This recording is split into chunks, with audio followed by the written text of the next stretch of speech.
Lawmakers have renewed calls for President Muhammadu Buhari to declare a state of emergency and security situations in the country. They insist that Nigeria is under siege. I think we gave you that story a little earlier. But then we'll talk about political matters, where precisely the Independent National Electoral Commission says the date for all activities in the timetable scheduled for the 2023 general elections, including the conduct of party primaries, remains firm and fixed. INEC Chairman Mahmoud Yakubu affirmed these at the media briefing in Abuja. Our correspondent Abida Lawal has more on the story. Already, 10 political parties have served notices to the Commission for the conduct of their primaries.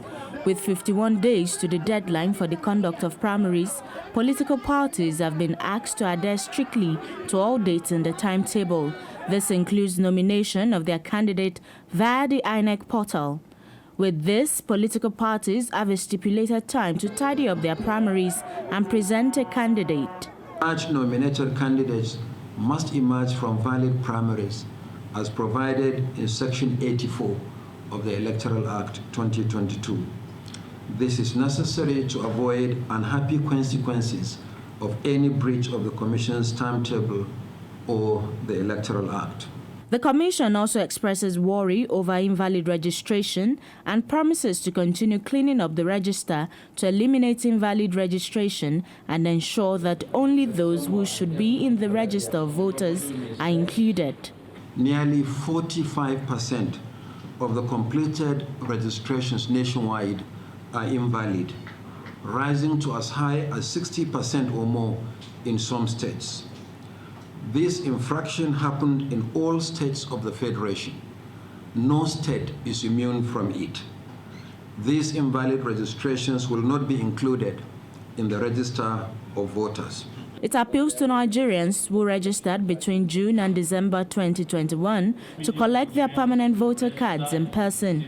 1.8 million new permanent voters cards were unveiled, which will be ready for collection in all parts of the country. As of January this year, valid registration stands at 1,390,519, while invalid stands at 1,126,359. Habida Lawal, TVC News, Abuja. Meanwhile, it's now 5 weeks to the deadline given by the Independent National Electoral Commission for political parties to conduct their presidential primaries and submit their nominations. Within this period, more people within the fold of the All Progressives Congress have continued to indicate interest in the nation's #1 seat. In this report, our correspondent Abida Lawal also reviews the aspirants and the challenges before the party ahead of its primaries. The All Progressives Congress directed all its political appointees interested in contesting the 2023 general elections to be prepared to resign their positions in compliance with the new Electoral Act of the Independent National Electoral Commission. In the party, some political appointees have shown interest in contesting for the presidential position. For now, 8 aspirants have declared interest in running for president. You've gotten that truth from me that I've informed Mr. President of my ambition. Asiwaju Bola Tinubu, the national leader of the APC, one of the early birds to make his intention known. Governor Dave Umahi of Ebonyi State, Yahaya Bello of Kogi State, Rochas Okorocha, a former governor of Imo State, Orji Uzor Kalu, a former governor of Abia State, Transportation Minister Rotimi Amechi, and Vice President Yemi Osinbajo. I am today, with utmost humility, formally declaring my intention to run for the office of the President of the Federal Republic of Nigeria. If I say I will unite this country, believe me, I will do so. I'm not saying I will. I'm saying I've done that already. There's no part of this country or zone you will go without seeing my signature. All attention is on the APC as to who will emerge the party's flag bearer, since whoever emerges the presidential candidate will determine the party's ability to hold on to power ahead of the People's Democratic Party's candidate. Although the APC is yet to officially announce any zoning formula for the position, the APC aspirants will know their fate by May. The zoning will be to competence, capacity, drive, patriotism, a unifier, a bridge builder. That is where we are zoning it to. The party is still torn between either zoning to the south or maintaining power in the north, bearing in mind who may emerge as the People's Democratic Party's candidate. Presently, President Muhammadu Buhari has appeared uninterested in who succeeds him, but past experience has shown that the president has a tendency to spring up surprises. For now, APC stalwarts are united in their resolve to win the presidential election come 2023, but the opposition PDP is equally determined to wrestle power from them. The vice president enters into the race has raised the stakes, but who gets the presidential ticket will be determined by critical blocs in the party.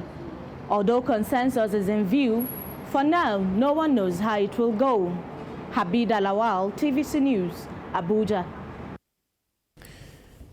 And the national leader of the All Progressives Congress, Asiwaju Bola Tinubu, says Nigeria needs a leader that will address the myriad of challenges facing the country. He stated these at a meeting held with APC serving and former speaker, as well as their deputies in the state houses of assembly. Abimbola Agbebi has more on this story. It was a gathering of legislators, past and present speakers and deputy speakers from across the 36 states in the country, converged on Lagos to meet minds with the former governor of the state, Asiwaju Bola Tinubu. This is coming days after he met with APC governors in Abuja. With Lagos being the host, Governor Babajide Sanwo-Olu and the Speaker of the Assembly welcomed the former governor to the parley, which was themed the legislature, changing times and Nigeria's democratic journey. Asiwaju, our leader. Asiwaju Tinubu, who further declared his intention to join the presidential race, describes himself as the most qualified for the top position. As I name Nigeria needs me. In the face of tyranny, I have survived. Struggle for democracy.